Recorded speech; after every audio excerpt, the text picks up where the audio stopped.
Hello, welcome. My name is Michael Schwartz. I'm the Experiential Director of Better Spaces. And today we have a great golf warm-up program with Dr. Paul. If this is your first time here, Dr. Paul received his doctorate of physical therapy from Mercy College. He has a BS in exercise physiology from Rutgers as well. He's a board-certified orthopedic clinical specialist and a Titleist Performance Institute certified level 3 golf medical professional. His love of movement, fitness, and golf has blended to create his treatment philosophy: move better, feel better, and play better. I'll put it in the chat window, but you can find Dr. Paul at PAR5PT.com and also give him a follow on Facebook, Instagram, and Twitter at PAR5PT. All right, without further ado, Dr. Paul, take it away. All right, thanks, Michael. How you doing? Great. Can you hear me okay? Yeah, I can hear you great. Awesome. So let's get this started. So I'm here. We're going to talk about what do you do to loosen up before you play golf or at the driving range or whatever. There's always these things like, what do I do? Like, do I just go and put a club around my back and then kind of swing, or do I grab like 3 or 4 clubs, put them together and swing that? So let's talk about what we're going to do. So hopefully you could see my little, yep, you can see this perfect golf warm-up, how to get loose and lose the first tee jitters, right? So I'm gonna pull this over. We got so many windows open right here. We're gonna talk about hip mobility, torso mobility, glute stability, and core stability. So those are some things we're gonna talk about: what needs to move and what needs to be stable. So as a physical therapist, I have to give this disclaimer to every presentation that I make that, you know, the advice and stuff that we're going to talk about today is very general in nature. But if you are dealing with a specific issue, an injury, you should consult your medical professional. The stuff that we're going to talk about is intended for general information. All right. So the first thing I want to touch on is the body swing connection. Some parts are designed for rotation and some parts of your body are not. So the body functions on this alternating pattern of stability and mobility. If that pattern is disrupted, then pain or injury is the result. So that will guide how our warm-up is going to go. I'm going to show you this video. So this video illustrates that alternating pattern of stability and mobility. The blue are things that are supposed to be mobile, and the red are the things that are supposed to be stable. So for example, if we look at your thoracic spine, your T-spine, that needs to be mobile.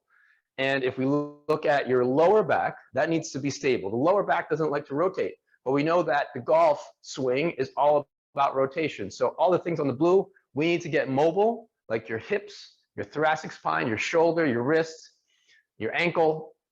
And the ones in red, we want to make sure that we could stabilize or generate power from. All right, so let's look at what makes up the perfect golf warm-up. One, we already talked about what parts need to move, what parts need to be stable, but we also want that warm-up to be easy to do. We want it to be done in standing, because you don't know where you're going to be when you're playing golf. If you're on a range, in the middle of on the driving range, or at the course, you know, you don't know if you have a chair. You want to make sure that you can do it with minimal equipment, as much, you know, as less as possible, right? As least as possible, and also that it has to be quick. So I know that some people will, you know, roll up to the first tee with, you know, 2 minutes to spare or 3 minutes to spare, and then it's your tee time and you got to go. Other people are more diligent with kind of getting in a good warm up and practice session on a range or on the short course here, and then work on their game and warm up prior to going on the round. But, you know, the perfect golf warm-up can be done in any situation. So the things that we're going to touch on today that are going to be mobile, again, hips, torso, and shoulders. And what do we want to be static is going to be the core and the lower back. All right, so let's get into how we're going to do all this. Let's get into this 2-shot here so you can see. Kind of get myself in place. All right, so the first thing is like, what you have a club. So you already have, you're going to be playing golf. So you get your club, and this is probably the only piece of equipment that we're going to use to warm ourselves up. So, you know, this is what I see normally on the course, right? Or at the driving range. People will get like, grab two of these things, try and get it like, oh, I'm just gonna swing and kind of get through this, you know, loosen up my body. That's fine. Or they'll go with like this, the whip, you know, one of these things, but what if you don't have this? If you don't have this, then you know what? Let's kind of just go with a club. No, you got a club. So what I like to do is we work on from the ground up, all right? So we have to rotate through the thoracic spine. And what I like to do is just kind of go from weight shifting from one foot to the other, okay? So here we're just shifting from one foot to the other, kind of just getting loose. Like if you've been in a car driving to the range, this is one of the things that, you know, your brain pretty much has been accustomed to being static, okay? The next thing I want to do is working from the ground up is do some dynamic leg swings. Dynamic stretching is basically taking a limb through a full range of motion without holding it, as opposed to static stretching, like when you're doing a hamstring stretch, you're going to bend down and hold that position. If you do static stretching prior to an athletic activity such as golf, the static stretch, when you hold a sustained stretch, reduces the ability for that muscle to create force. So we don't want to hold anything. We want to do a static stretch. So I like to start off with this leg swing. So as we do this leg swing, we're getting a dynamic stretch through the hamstring in the front, and then the hip flexor in the back. Points of technique here is that we want to have the core engaged so the back doesn't extend as I bring my leg backwards, right? So I'm not going to hyperextending when I kick my leg back.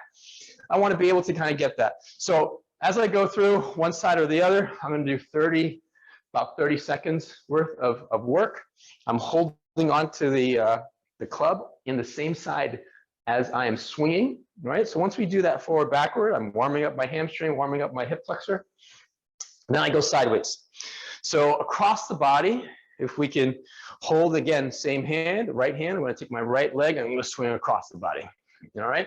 I like doing this because there's a lot of things going on here. If I can ideally go toe up on either side, so my toes are pointing up, I'm getting internal and external rotation of this leg that is swinging. And also this stance leg, the one that I'm standing on, if that toe is pointed forward, I'm going to get a lot of internal and external rotation of that hip as well. And you can see my arm kind of move in the opposite direction. If you try and get this, you know, you stand up and try to do this a couple times, you'll find that even though my lower body is swinging, relatively my upper body is moving in the opposite direction, right? So you'll get a lot of dynamic warming up and mobility work through the mid-back as well as through the hip. All right, so the next thing is to work into the thoracic spine. I like kind of going into what we call an A-frame stretch. So the A-frame stretch is targeted at the thoracic spine. It likes to rotate, but we don't want to rotate the lower back. So to lock up the lower back, I'm going to get into a hip hinge position here and put my elbow and my fist in between my knees. Okay, so hopefully you can see that. I'll do it this side so you can see. So as I'm bracing my lower body here, I'm going to take my other hand, my free hand, keep that straight, and then rotate up to the ceiling. So I'm opening up my thoracic spine, then my shoulder, and I'm going to do this about 5 to 10 times. All right, so again, it's a dynamic stretch. I'm not holding any one position. I'm going to repeat on the other side again, bracing my knee and bracing my forearm, elbow, and fist between my knees, so that keeps a very stable lower body as I rotate the upper body. All right. Another one I like to do is either if you have the shoulder flexibility to hold the club like this, or you can just keep the arms out in front. We can do like a lunge position and then rotate over that stable leg, right? So I'm prioritizing rotation over the left leg, the lead leg, and I could do it one of two ways. I could do it like that, I could do it across, and I really have to use my abdominals to rotate that way. And once I feel like I have a good control and balance on one leg, majority of my weight is on my lead leg. This leg is like a toe touch. A lot of times I see people kind of getting too much weight in the back and they're very vertical, not a lot of weight on that front leg, and they start to do this. The lumbar spine is way too open. We want to get that little hip hinge there and then get into that right hip as I'm rotating like this. So about 20 to 30 seconds that way. And another way to do this is to actively work on rotation with a lunge. So this will activate your glutes as you start to prepare to hit balls. We're going to do a backward lunge, and as we lunge, we rotate to the same leg. Okay, so again, two versions of this: deep lunge that way or lunging that way. Okay, so again, rotating over that lead leg, we could reverse, rotating over my lead leg on the right. Okay, so what that does is start to activate my glutes, right? And the glutes are the king of the golf swing. In order to create a repeatable and efficient swing, we want to be able to use the ground reaction force, use our legs, use our hips. A lot of times what I'll see, and then finally, this is the one thing that I'll do, is I just work on my arms, kind of getting that release of the club going from forward to backward. But anyway, a lot of the mistakes I'll see with these warm-ups is that they'll spend a lot of time doing like wrist stuff or arm stuff. But I find that a lot of people will be very focused on what's going on with their hands. And this is like a fine motor skill in order to kind of deliver that club efficiently and a square impact. But if we're able to kind of activate our hips, our core, and our trunk, that way, those are bigger muscles. That's a gross movement skill. It's a lot easier to repeat that versus trying to kind of, just get the arms and wrists to do all the work, right? So in order for us to kind of get to a full backswing, impact, and finish, we should be able to rotate through the hips and the torso. So those are things that we could do as that's what I would call the perfect golf warm-up. Doesn't take that long, and look, we're done like in 5 minutes. That's all for me. So hopefully that will help you lose that first tee jitters and sufficiently warm up your body for your golf swing as you play. Just check how long to warm up before I play around. Yeah. So you can see, like we just went through a round, went through a proper warm up like 5 minutes. All right. So you could do those moves. You work from the ground up, work on your thoracic rotation, work on leg dynamic swing. Right, you could do the dynamic swing, forward, backward, side to side, work on trunk rotation in different postures, and lunging over that lead leg, and should take you 5 minutes tops.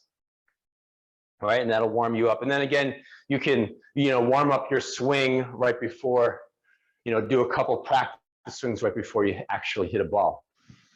And if you want to hit a ball long, if we're on the tee and it's a driving hole, the research shows that if you do a vertical jump prior to hitting the golf ball, you'll add 10 yards to your drive. Yeah. I don't know how many people would be comfortable doing that. Basically, a vertical jump is just, just standing here and then jumping up and then trying to do that, create that ground force, and then go hit the drive.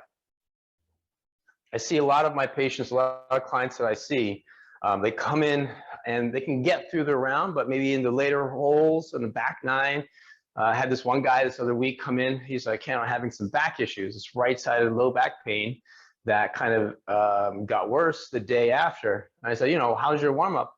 And he's like, oh, I just go out and get on the first tee and then just take a club and then just swing it a couple of times, right? So, that's fine, but there's a more efficient and more effective way to warm up, especially if you want to protect your back. Reducing back pain with the golf swing is really predicated on how flexible your hips are, how flexible your thoracic spine is. Yes, so usually hit a small bucket of balls prior, that's fine. But even before that, even before you hit one ball, what do? Right? If you don't have a plan, before you go in, it's always like, what's the old saying? It's like you fail to plan, you plan to fail. But yeah, even before you even hit a golf ball, before I put my glove on, maybe even before I put my shoes on, well, I guess I'll have my my golf shoes on, but before I put my glove on, I'm going to do this whole golf warm-up routine, and that warms up my body, lengthens this muscles, and allows me to kind of efficiently and loosely get through the ball versus like I'm sitting in the car and I just go stand up and I start to hit balls, right? because the body is very good at working around your deficits, right? It's a very complex system of systems, so that if, for example, if you have a tight hip or a tight hamstring, your body is very good at working around that tight hip or hamstring, and then that changes the way how you swing. So if we have a consistent and structured warm-up, a body warm-up, where we work on our physiological ability to move, then that translates better into the high-level skill or sport work that it would be hitting golf balls or playing golf.